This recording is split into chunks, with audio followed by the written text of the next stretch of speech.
المنتجبين المنتخبين ولعنة الله على أعدائهم أجمعين من الآن إلى قيام يوم الدين. أما بعد فقد قال الله في كتابه الكريم وقرآن المجيد وقوله الحق.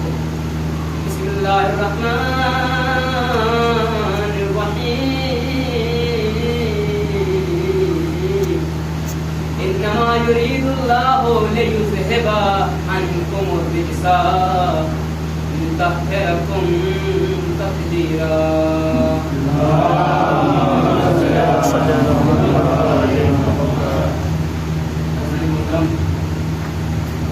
قرآن مجید کی جس مشہور و معروف آیت کریمہ کی تلاوت کا اختتام ہوا. لیکن مشہور و معروف کا مطلب یہ ہوتا ہے کہ کراری جیسی بستی میں اسی آیت پر ہزارہ بار مجلس سن لینا اور اسی آیت پر ہر بار کسی نئے بیان کو پیش کرنا یہ ہوتا ہے کسی آیت کی مشہور و معروف ہونے. آپ دیکھیں کہ قرآن مجید میں آیت تطہیر ایک مرکزی حیثیت رکھتی ہے، مگر قرآن مجید میں جتنی بھی آیتیں ہیں وہ تمام آیتیں جتنی بھی آیتیں اہل بیت علیہ السلام کی شان میں نازل ہوئی ہیں وہ ساری کی ساری آیتیں اہل بیت علیہ السلام کی شان، اہل بیت علیہ السلام کے فضائل کو بیان کرنے کے لیے نہیں، مگر آیت تطہیر اہل بیت کی فضائل بیان کرنے کے لیے نہیں آئی ہے، بلکہ آیت تطہیر اہل بیت کے فضائل کے معیار کو بیان کرنے کے لیے آئی ہے کہ اہل بیت کے فضائل کا معیار کیا ہے. ہم اور آپ اگر کسی کو پہچانوائیں، کسی کی تعریف کریں، کسی کو پہچانوائیں تو ہمارا اور آپ کا پہچاننے کا طریقہ یہ ہوتا ہے، کسی کو تعارف کرانے کا طریقہ یہ ہوتا ہے کہ ہم اس کو اچھائی سے یاد کرتے ہیں. اور کرنا نہیں چاہیے، کیوں؟ اس لیے کہ نبی قرآن اور اہل بیت یہی کہہ رہے ہیں کہ اگر تم کسی کو یاد کر رہے ہو تو اس کی اچھائیوں سے یاد کرو، برائیوں سے یاد نہ کرو. کیوں؟ اس لیے کہ اگر تم اس کو برائیوں سے یاد کر رہے ہو تو زبان سے نکلی ہوئی بات بہت دور تک جاتی ہے. آپ اس کو اچھائیوں سے یاد کریں. مثلا یہ مجلس ہو رہی ہے، آپ لوگ مجلس سن رہے ہیں، تو حکیم صاحب مجلس پڑھ رہے تھے، آپ کو ان کی مجلس بہت ہی زیادہ اچھی لگتی ہے. یاد رکھیے گا کسی بھی انسان کے اچھے ہونے کے لیے اس کے اندر اچھائیاں ہونا شرط نہیں ہے. شخصیت اچھائیاں ہونے سے معتبر نہیں ہوتی ہے. شخصیت معتبر اسی وقت ہوتی ہے کہ اس کے اندر کوئی برائی نہ پائی جائے. جب اس کے اندر کوئی برائی نہ پائی جائے. خطیب صاحب مجلس پڑھ رہے تھے، آپ لوگ مجلس سننے کے لیے پہنچے. جیسے خطیب صاحب مجلس پڑھ کے اترے اور آپ نے ان سے کہا کہ ماشاءاللہ کیا خطابت تھی، کیا نہج بیان تھا، کیا آواز تھی، کیا خطابت تھا، کیا خطابت تھی، کیا آواز تھی، ماشاءاللہ بہت اچھا پڑھا آپ نے. تعریف کر رہے تھے، ابھی ابھی ان کی محبت ہمارے دل میں جلوہ گر ہوئی. مولانا صاحب مجلس سے اترے، اپنے حجرے میں گئے، ابا اتاری کبا اتاری، اتارنے کے بعد بیٹھے. وہ لوگ جن کے دل میں ابھی ابھی مولانا صاحب کی محبت جلوہ گر ہوئی تھی، وہ لوگ اپنی پیشانی پہ مولانا کی محبت کا نور لے کر مولانا کے حجرے میں پہنچے. اور پہنچنے کے بعد جب مولانا نے اپنی شخصیت کا وزن ہلکا کیا اور ہلکا کرنے کے بعد اپنے پیر کو دوسرے پیر پہ رکھ کے اپنے ہاتھوں سے جان پہ ہاتھ مارنے لگے. ایک ہاتھ میں سگریٹ ہے، دوسرے ہاتھ میں چائے ہے. بزرگ باپ کی عمر کے لوگ بیٹھے ہوئے ہیں. مولانا صاحب نے شخصیت کا وزن ہلکا کیا، ایک ہاتھ میں چائے ہے، ایک ہاتھ میں سگریٹ. مولانا صاحب پی رہے ہیں. انہوں نے کہا کہ ابھی ہم نے پوسٹر پڑھا ہے، اس میں ہم نے دیکھا کہ فلاں فلاں خطیب صاحب آ رہے ہیں مجلس پڑھنے کے لیے، اور کون کون آ رہا ہے. تو اب چونکہ خطیب صاحب کی محبت ہمارے دل میں ابھی بھی جلوہ گر ہوئی تھی، اب چونکہ ہمارا عاشق، ہمارا محبوب ہم سے ہم کلام ہو رہا ہے، تو ہمارا دل یہ چاہ رہا ہے کہ جو جو بھی ہمیں معلوم ہم سب اسے بتا دیں. جتنے لوگ بیٹھے تھے جس جس کے منہ میں جو نام آیا انہیں بتا ہی دیا. بتایا تو خطیب صاحب کہتے اچھا مامون صاحب بھی آ رہے ہیں. ارے ان کو پڑھنے کی تمیز ہی نہیں ہے، ان کو پڑھنا ہی نہیں آتا، وہ پڑھنا جانتے ہی نہیں ہے. ابھی ایک جگہ پھنس گئے تھے، میرے بعد بیٹھا دیا ان کو پڑھنے کے لیے، ان کو پڑھنا ہی نہیں آتا، ان کو کچھ آتا ہی نہیں ہے، ان سے پڑھنا بنتا ہی نہیں ہے. ابھی ابھی جس کی محبت ہمارے دل میں جلوہ گر ہوئی تھی، ہم نے جیسے ہی شخصیت کا وزن ہلکا کیا خطیب کے منہ سے. ابھی آپ کہہ رہے تھے کہ کیا خطیب ہے, کیا بیان ہے, کیا آواز. جیسے انہوں نے کہا کہ ان کو پڑھنا ہی نہیں آتا ہے. ہماری پیشانی پہ جو محبت کا نور تھا وہ شکن میں تبدیل ہونے لگا. باہر نکلے اور نکل کے کہا کہ خطیب صاحب, خطیب تو اچھے مگر آدمی اچھے نہیں. کیوں؟ اس لیے کہ شخصیت معتبر اچھائیاں ہونے سے نہیں ہوتی ہیں. شخصیت معتبر اسی وقت ہوتی ہے کہ جب اس کے اندر کوئی برائی نہ پائی جائے. شخصیت معتبر اسی وقت ہوتی ہے کہ اس کے اندر کوئی برائی نہ پائی جائے. اب آگے بات ہے مسجد امام رضا ہے. ایک صاحب ایسے ہیں کہ جو ہر سال ماہ رمضان المبارک میں پورے 30 دن لوگوں کو افطار کراتے ہیں. ماشاءاللہ سے جب کوئی اچھا نیک کام کرتا ہے تعریف اس کی کی جاتی ہے تو ہر ایک کی زبان پر یہی چرچا ہے کہ فلاں صاحب بہت اچھے ہیں, بہت اچھے ہیں, بہت زیادہ اچھے ہیں. مگر اتفاق یہ ہوا کہ وہ صاحب لکھنؤ میں رہتے تھے. یہاں کا ایک آدمی وہاں لکھنؤ پہنچا اور ان کے محلے سے کسی نے بتایا کہ بھائی صاحب سود کا بزنس کرتے تھے. کیا تھا؟ شخصیت معتبر اچھائیاں ہونے سے نہیں ہوتی ہیں.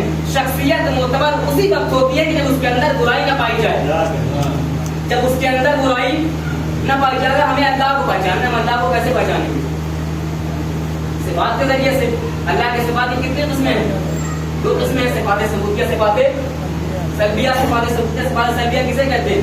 صفات ثبوتیہ اس صفات کو کہتے ہیں کہ جو اللہ میں اللہ ہونے کی حیثیت سے ہونی چاہیے اور ہیں. اور صفات سلبیہ کسے کہتے ہیں؟ صفات سلبیہ اس کو کہتے ہیں وہ صفت ہے کہ جو اللہ میں اللہ ہونے کی حیثیت سے نہیں ہونی چاہیے تھی اور نہیں ہے. اللہ علیم ہے, یہ صفات ثبوتیہ ہے. شخصیت معتبر اچھائیاں ہونے سے نہیں ہوتی ہیں. شخصیت معتبر تبھی ہوتی ہے کہ جب اس کے اندر کوئی برائی نہ پائی جائے. اللہ کو اللہ اس کے صفات ثبوتیہ نہیں بناتے, اللہ کو اللہ اس کی صفات سلبیہ بناتے ہیں. کیوں؟ شخصیت معتبر اچھائیاں ہونے سے نہیں ہوتی ہیں. شخصیت معتبر اسی وقت ہوتی ہے کہ جب اس کے اندر کوئی برائی نہ پائی جائے. جب اس کے اندر کوئی برائی نہ پائی جائے تو آیت تطہیر, قرآن کی تمام آیت کا انبار جو اہل بیت علیہ السلام کی شان میں نازل ہوئی ہے, اہل بیت علیہ السلام کی شان کی تمام جتنی بھی آیتیں نازل ہوئی ہیں ان کا انبار ایک طرف اور آیت تطہیر کا انبار ایک طرف. کیوں؟ اس لیے کہ شخصیت معتبر اچھائیاں ہونے سے نہیں ہوتی ہیں. شخصیت معتبر اسی وقت ہوتی ہے کہ جب اس کے اندر کوئی برائی نہ پائی جائے. قرآن مجید کی تمام آیتیں یہ بتانے آئی ہیں کہ اہل بیت علیہ السلام کے اندر اچھائیاں کیا کیا ہیں, اور قرآن اور آیت تطہیر یہ بتانے آئی ہے کہ اہل بیت میں کوئی برائی نہیں پائی جاتی. سبحان اللہ, اللہم صلی علی محمد و آل محمد. قرآن مجید کی آیت یہ بتانے آئی ہے کہ اہل بیت علیہ السلام کے اندر کیا کیا اچھائیاں ہیں, اور آیت تطہیر یہ بتانے آئی ہے کہ اہل بیت میں کوئی برائی نہیں پائی جاتی. اچھا, بات شروع ہو رہی ہے. خطیب اکبر مرزا محمد عطا صاحب کہتے ہیں کہ ہمارے یہاں یہ آیت تطہیر سکہ راجی الوقت کی طرح. وہ کیسے ہے سکہ راجی الوقت کے طریقے سے؟ وہ کہتے ہیں کہ سکہ راجی الوقت طریقے سے اس طریقے سے یہ ہے کہ ہمارے معاشرے کا کوئی بھی بوڑھا ہو, کوئی بھی جوان ہو, کوئی بھی بچہ ہو, چاہے اسے آیت تطہیر یاد نہ ہو مگر اسے اتنا ضرور پتا ہے کہ تطہیر آیا اور صلوات پڑھی, تطہیر آیا اور صلوات پڑھی. اسی لیے ہمارے معاشرے میں آیت تطہیر جو ہے وہ سکہ راجی الوقت طریقے سے رائج ہے. آیت شروع ہوتی ہے بسم اللہ الرحمن الرحیم, انما یرید اللہ لیذھب عنکم الرجس وطہرہم لیذھب عنکم الرجس وطہرہم تطہیرا. اللہم صلی علی محمد و آل محمد. پروردگار عالم نے اس آیت کے ابتدا میں لفظ انما کا استعمال کیا. یہ مجلس کے فیض, یہ مجلس کا فیض ہے کہ آپ سبھی کو پتا ہے کہ لفظ انما کس لیے آتا ہے. لفظ انما آتا ہے حصر کے لیے. حصر کسے کہتے ہیں؟ بڑی توجہ سنیے گا. حصر کہتے ہیں دائرہ, دیوار, وال, کہ جو اس کے اندر آ جائے وہ باہر والوں جیسے نہیں اور جو باہر والے ہیں وہ اندر والوں جیسے نہیں. حصر کا مطلب یہ ہوتا ہے. پروردگار نے قرآن مجید میں انما استعمال کیا, انما یرید اللہ لیذھب عنکم الرجس ویطہرکم تطہیرا. پروردگار ایک جگہ انما استعمال کر رہا ہے, کہہ رہا ہے کہ انما الہکم الہ واحد. انما کا ترجمہ بس یہی ہوتا ہے. کیا ہوتا ہے؟ بس یہی ہوتا ہے. انما کا ترجمہ بس یہی ہوتا ہے، اردو میں بھی انما کا ترجمہ یہی ہوتا ہے، یہی۔ پروردگار کا انما الہکم الہ واحد، تمہارا رب بس یہی ہے، الہکم الہ واحد کہ جو ایک ہے، تمہارا رب بس یہی ہے کہ جو ایک ہے۔ اچھا یہاں پر ہمیں پتہ چل گیا کہ انما کے بعد دو لفظ تھے، ہمیں پتہ چل گیا کہ انما کس کے لیے استعمال ہوا، انما الہکم الہ واحد، ہمیں پتہ چل گیا کہ انما کس کے لیے استعمال ہوا، مگر انما یرید اللہ لیذھب عنکم الرجس ویطہرکم تطہیرا۔ اب یہاں پہ سمجھنا مشکل ہو رہا ہے کہ یہاں پر انما کس کے لیے آیا ہے۔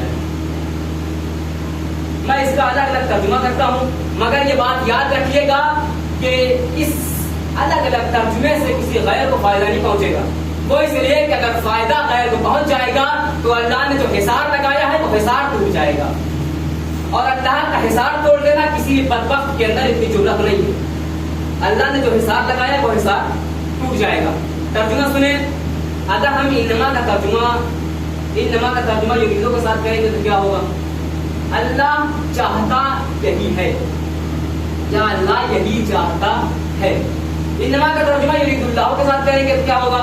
انما یرید اللہ، بس اللہ یہی چاہتا ہے۔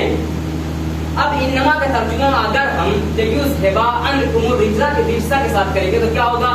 بس اللہ چاہتا یہی ہے کہ رجس سے صرف اہل بیت کو ہی دور رکھا جائے، رجس سے صرف اہل بیت کو ہی دور رکھا۔ سلوات پڑھیں محمد صلی رجس سے صرف اہل بیت کو ہی دور رکھا جائے۔ اگر ہم انما کا ترجمہ لیطہرکم تطہیرا کے ساتھ کرتے ہیں تو یوں بنے گا کہ اللہ کا ارادہ یہ ہے، اللہ بس یہی چاہتا ہے کہ پاک صرف اور صرف اہل بیت کو ہی رکھا جائے، پاک صرف اہل بیت کو ہی رکھا جائے۔ قرآن مجید میں اور جگہ پہ بھی انما استعمال ہو، پروردگار کہہ رہا ہے بسم اللہ الرحمن الرحیم انما المؤمنون اخوہ، بے شک تمام مومنین آپس میں بھائی ہیں۔ پروردگار کیا صرف مومن کی بھائی ہیں؟ نہیں، بھائی اور بھی ہے، مومن جیسا کوئی نہیں۔ پروردگار پھر آگے بڑھ کے ارشاد فرما رہا ہے انما الخمر والمیسر، پروردگار کہہ رہا ہے شراب نجس ہے، شراب، پروردگار کیا صرف شراب ہی نجس ہے؟ پروردگار کہتے ہیں نہیں، نجس اور بھی ہے، شراب جیسی کوئی نہیں، نجس اور بھی ہے، شراب جیسی کوئی نہیں۔ پھر پروردگار انما استعمال کر رہا ہے انما ولیکم اللہ ورسولہ والذین آمنوا الذین یقیمون الصلاۃ ویؤتون الزکاۃ وهم راکعون۔ پروردگار کہہ رہا ہے انما کے بعد تمہارا مولا میں ہوں، رسول ہے، اور وہ ہے کہ جو حالت رکوع میں زکات دیتا ہے۔ پروردگار نے انما کے بعد لفظ استعمال کیا مومنون کا، پروردگار کہہ رہا ہے انما کے بعد پروردگار نے مومن کو بھائی کہا، مطلب یہ ہے کہ بھائی اور بھی ہے، مومن جیسا کوئی نہیں۔ پروردگار نے انما کے بعد شراب کو نجس کہا، مطلب یہ ہے شراب نجس ہے، مطلب یہ ہے کہ شراب نجس اور بھی ہے، شراب جیسی کوئی نہیں۔ پروردگار نے انما کے بعد خود کو مولا کہا، رسول کو مولا کہا، علی کو مولا کہا۔ پروردگار نے انما کے بعد علی کو مولا کہا، مطلب یہ ہے کہ مولا اور بھی ہے، علی جیسا کوئی نہیں، مولا اور بھی ہے، علی جیسا کوئی نہیں، مولا اور بھی ہے، علی جیسا کوئی نہیں۔ مطلب یہ ہوا کہ پروردگار عالم نے انما کے بعد لیطہرکم تطہیرا کہا ہے، مطلب یہ ہے پاک اور بھی ہے، اہل بیت جیسا کوئی نہیں۔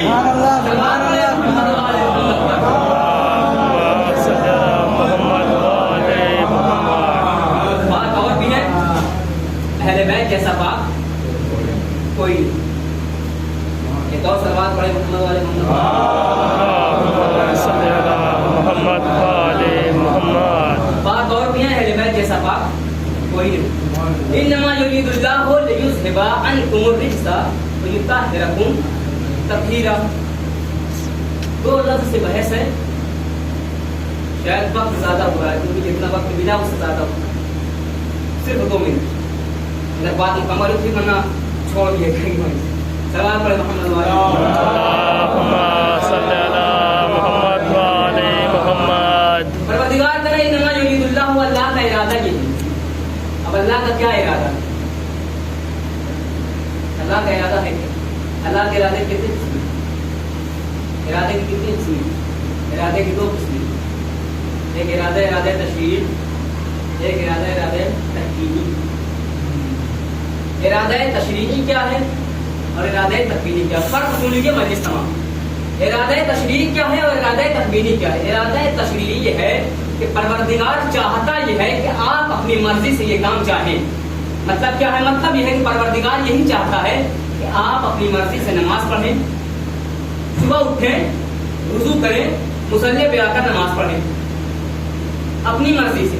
پروردگار یہ چاہتا ہے کہ آپ روزہ رکھیں اپنی مرضی سے، بھوکے رہیں اپنی مرضی سے، پیاسے رہیں اپنی مرضی سے. پروردگار چاہتا یہ ہے کہ آپ حج کریں مگر اپنی مرضی سے، صاحب استطاعت ہو جائیں، حج کریں اپنی مرضی سے.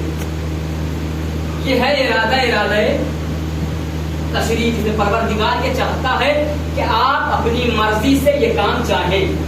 ارادہ تکوینی کیا ہے؟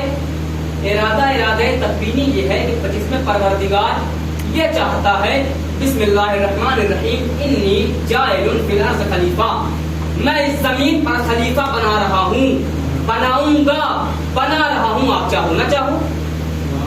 پروردگار اس میں یہی چاہے گا جو میں چاہوں آپ چاہو نہ چاہو. پروردگار یہی کہہ رہا ہے انما یرید اللہ لیذہبعنکم الرجس ویطہرکم تطہیرا. پروردگار کے ارادے کی دو قسمیں، ارادہ تشریع، ارادہ تکوینی. ارادہ تشریع کیا ہے؟ جس سے پروردگار چاہتا ہی ہے کہ آپ اپنی مرضی سے یہ کام چاہیں. لیکن ارادہ تکوینی بھی یہ ہے کہ پروردگار یہی چاہتا ہے کہ وہ زمین کا خلیفہ بنائے، آپ چاہو نہ چاہو. آپ چاہو نہ چاہو، آپ کے چاہنے نہ چاہنے سے کیا ہوگا؟ اگر چاہ لو گے، مان لو گے، تسلیم کر لو گے تو سعادت مل جائے گی، جنت مل جائے گی. اگر نہیں مانو گے تو شیطان ہو جاؤ گے، لعنت ملے گی. پروردگار یہی تو کہہ رہا ہے نا کہ ہم نے اہل بیت کو پاک رکھا ہے، اگر مان لو گے، تسلیم کر لو گے تو سعادت ملے گی، نہیں مانو گے تو شیطان بن جاؤ گے، لعنت ملے گی. سوال پڑے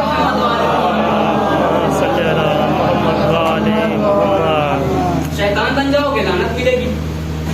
بس رحمت تمام آپ کی. تفسیر نمونہ کا ایک شعر فارسی زبان میں تفسیر نمونہ میں شعر لکھا ہوا ہے کہ گر معاملات حش بعلیس ہرچے دلت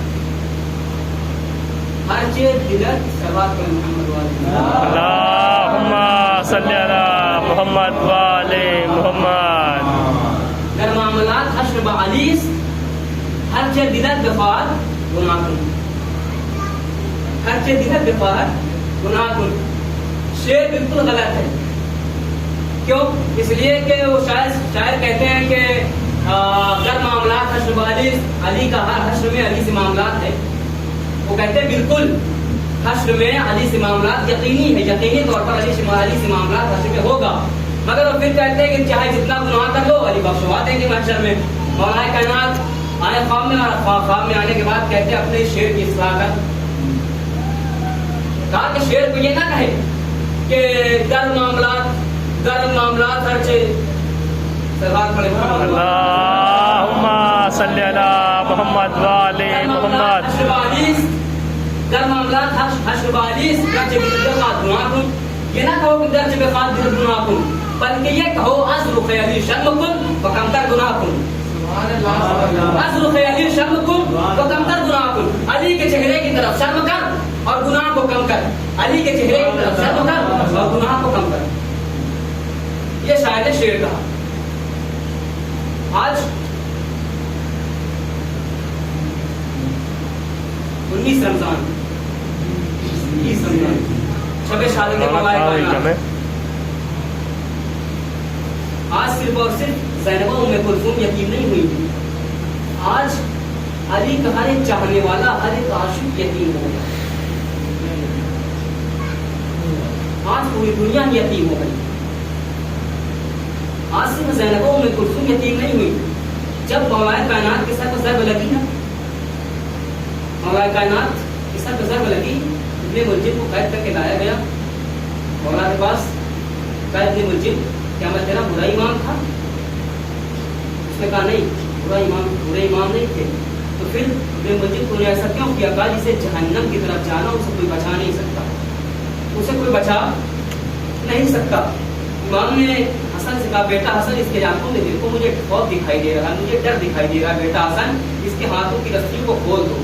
بیٹا حسن اس کے ہاتھوں کی رسیوں کو کھول دو. میں کہوں گا مولا، اے میرے مولا، آج آپ اپنے قاتل کے ہاتھوں سے رسی کھلوا رہے ہیں.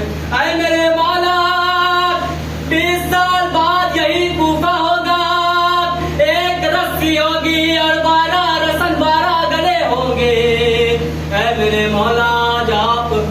قاتل کے ہاتھوں سے رسی کھلوا رہے ہیں. جزاکم اللہ جزاکم اللہ.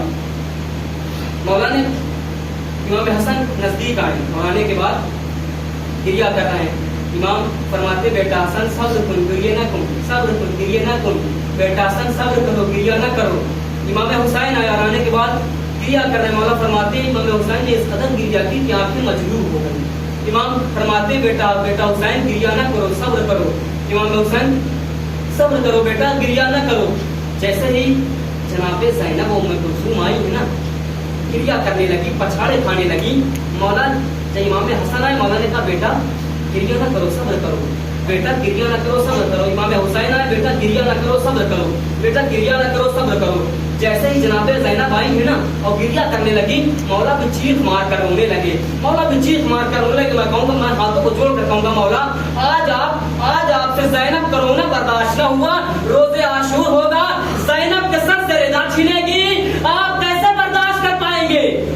جزاکم اللہ جزاکم اللہ. خدا آپ کو کوئی غم نہ دے. اے میرے مولا آپ کیسے برداشت کر پائیں گے؟ امام حسنین مولا کائنات کے جنازے کو دفن کر کے واپس پلٹ رہے تھے. جلدی جلدی 2 جملے مسائل کی مجلس تمام پلٹ رہے تھے. راستے میں ایک بوڑھا شخص ہے جس کے رونے کی آواز سنی. نزدیک گئے اور جا کے پوچھتے ہیں, شخص تجھے کھانے کی ضرورت ہے, کپڑے کی ضرورت ہے؟ وہ کہتا ہے نہیں مجھے کھانا نہیں چاہیے, مجھے کپڑا نہیں چاہیے. میرا ایک دوست تھا جو ہر روز مجھ سے ملنے آیا کرتا تھا, لیکن 3 دن ہو گئے وہ مجھ سے ملنے نہیں آیا. 3 دن ہو گئے وہ مجھ سے ملنے نہیں آیا. 3 دن ہو گئے وہ مجھ سے ملنے نہیں. مولا فرماتے ہیں کیا تو نے اس کو دیکھا؟ وہ فرماتا ہے مولا میں نابینا ہوں, مجھے دکھائی نہیں دیتا. مولا کہتے ہیں کیا تجھے اس کا نام معلوم ہے؟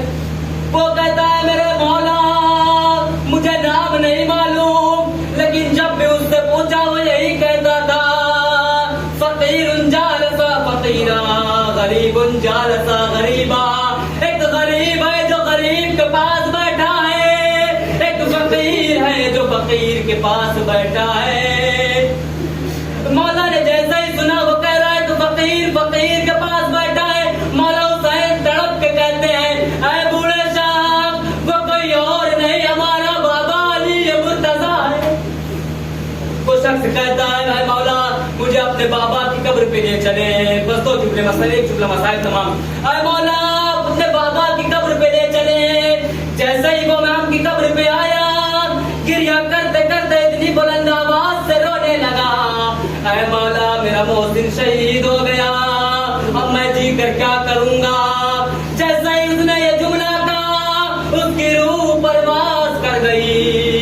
جزاک اللہ جزاک اللہ. سائل سوال کرتا سید سجاد سے مولا یہ بتائیں کہ آپ کے بابا کا صبر بڑا تھا یا آپ کے دادا کا صبر بڑا تھا؟ مولا آپ کے بابا کا صبر بڑا تھا یا آپ کے دادا کا صبر بڑا تھا؟ مولا سجاد رو کے فرماتے ہیں سائل میرے دادا کا صبر بڑا تھا. مولا وہ کیسے؟ اے سائل میرے دادا کا صبر میرے بابا کے صبر سے اس لیے بڑا تھا کہ میرے بابا نے اپنی آنکھوں کے سامنے زینب کی رضا چنتے ہوئے نہیں دیکھی. اے مولا اے سائل میرے دادا کا صبر اس لیے بڑا ہے کہ میرے دادا نے کہ میرا دادا موجود تھا, میری دادی کی پسلیاں ٹوٹ گئی, میرا دادا موجود تھا, محسن شہید ہو گیا, میرا دادا موجود تھا, میری دادی کے اوپر جلتا ہوا دروازہ گرایا گیا. ایسا میرے بابا کا صبر میرے دادا کا صبر بڑا تھا.